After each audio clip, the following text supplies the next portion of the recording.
I'm Jocelyn Mackey, and welcome to Accessible Design Studio Sit and Sip, where we're going to dive in a little deeply into the art and the science behind interior design. But today is more about the science. It's more about creating a shift and how that's done. I want to tell you a story this morning about a shift that happened to me based on an experience I had straight out of design school. I had an interview with an architectural firm, and I did not know what to expect. I took the elevator up to this high level of this very prestigious building downtown. It was like the 11th or the 19th floor. It was high up. And as I exited the elevator, I exited into blackness. Everything was black. The walls, the floor, the ceiling, the furniture. And then there was just this little pin of light over top of the receptionist, who sat in darkness except for that pin light. And then there was the view of the city out of the windows. And I found this so intriguing. I was like, why did they choose this? And I couldn't wait for the interviewer to show up so I can ask what the thought process was. And the answer was mind-blowing. It was about a shift. They intentionally wanted you to leave all of your preconceived notions in that elevator and walk into their space with a clean slate, thus the blackness. And then when they escorted you out of that reception area to the back, where they were going to present their ideas to you, they wanted you to be thinking freshly. They created a major shift. And that experience made me think a little differently about interior design, but it also made me reflect on everything that I've been taught thus far, about how color has an effect on you, about how lighting has an effect on you, how about smell has an effect on you. All of your senses are affected by your interior space, and they intentionally created an environment where they could influence the way you thought.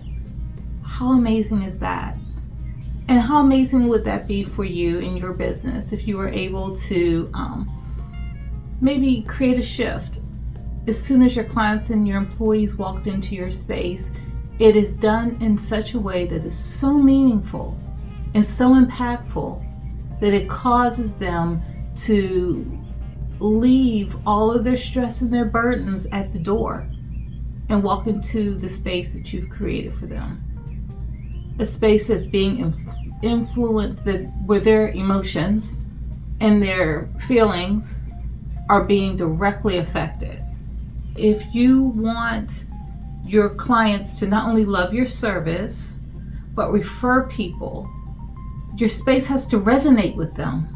It has to be the first thing they think about. Like, when someone's saying, hey, I'm looking for this service, I'm looking for that service, the first thing they think about is you, because you had a physiological effect on them the moment they walked in the door.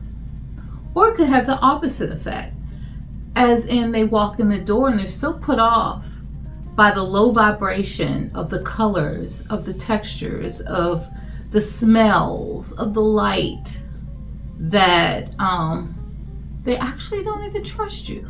They don't trust that you have what it takes to care for them, because you have not set the tone for them from the moment they walk in the door. And they may not even know why.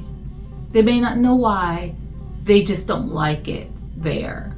But I'm not sure if they're even going to come back, even though your service was good. So if you know anything at all about, how people are using these words today, matching energy, it's literally a vibration that you're matching. When people are at a high energy, a high vibration, they're happy, they're healthy, they feel rejuvenated, they can take on the world, they lack doubts. But when people are in a low energy, they're sluggish, they're sad, they're depressed, they're angry, and you get all of these base emotions from them. But color lighting, smells, textures can also affect that.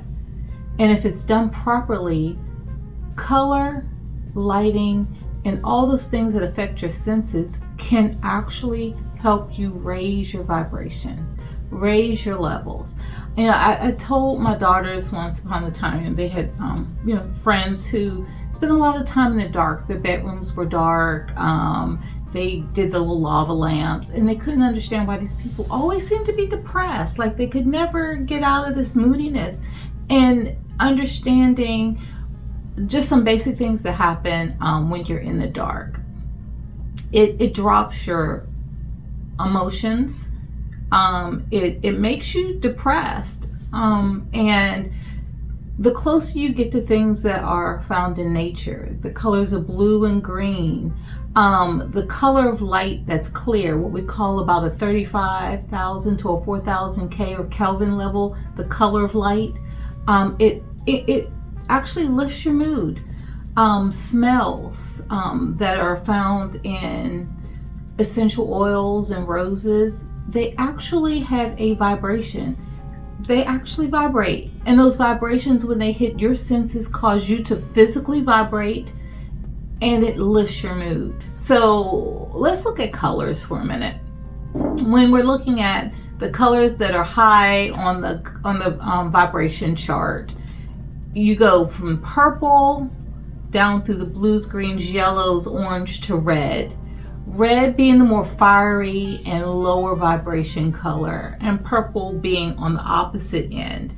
And I don't know that we want to throw anyone all away. You know, if we're trying to create spaces that are moody, you know, maybe we are in the orange, red, deeper colors. You know, maybe that's what we want. You know, if it's like, a nightclub or a space like a movie theater, they traditionally would do that, or something like that. You know, you want to have them have that feeling of moodiness. You know, maybe we are in those deeper colors.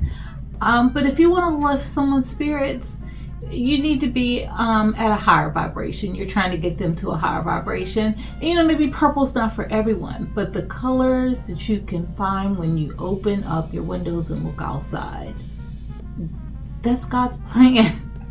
That's his best, and it works, and it is on the higher end of the vibration chart.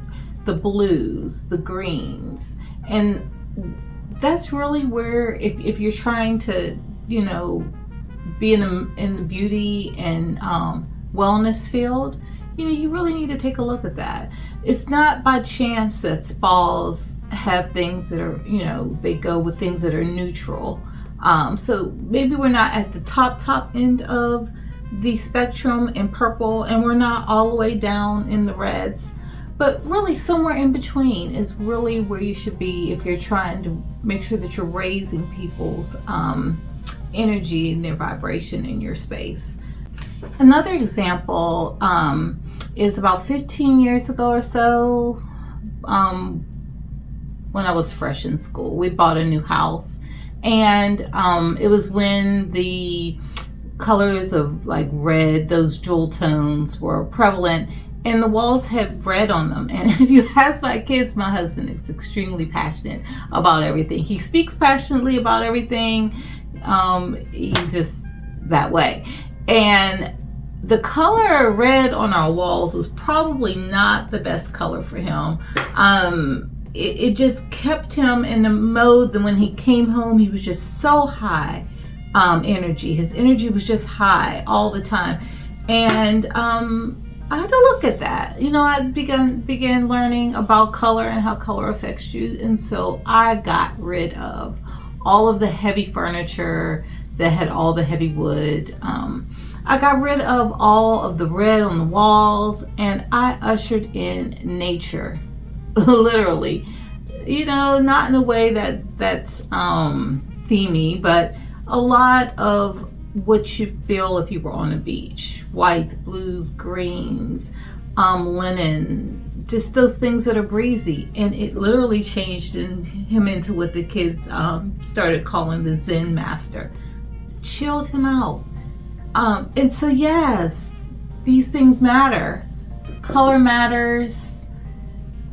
Textures matter. I changed our lighting to light that was more like, the daytime sky. And it all mattered and it worked like clockwork. When we consider lighting, so a lot of times in our homes, we have, I'm going to introduce you to maybe a new concept. We call it kelvins. It is the actual color of light. So if your Kelvin level has a lot of the your lights when you turn them on are warmer in tone, you're around 2700 Kelvin. It's supposed to be more calming, but it also can cause some levels of depression in some people. So the closer you are to 6,000, that is like bright light, like emergency room, 6,000. But if you're somewhere in the 3,000 range, that's the color of outdoor light. That is a great place to be if you're in an environment where you're trying to lift someone's mood. So light makes a big difference, and the vibration at the 3,500 is lifting to the spirit. When we think of smells, so you know how you feel if you walk into a space and it does not smell well, or you're around people that could really smell better. It can throw you into low vibration mood. So when you're considering your interior space and you're wondering how to get your clients to actually turn into raving fans and possibly have your very talented employees you want to retain them, I think a good place for you to start is to really take a look at your interior space and see if there's things that you can do or things that are being done that is raising the vibration of those people that come into your space and in contact with you, or is it lowering them? So smells like essential oils, lavender, roses, smells like that literally vibrate at a high vibration and they lift your spirit. And so that's what we want. We want to have a positive effect on people when they come into our space. We want to help them make that shift. And that can be done through interior design when it is intentional, when it is thoughtful. So I hope you learned a thing or two here and that you're able to meet us again next Tuesday as we dive a little bit deeper into the science of interiors. Until that time, continue to make your life a beautiful place to be.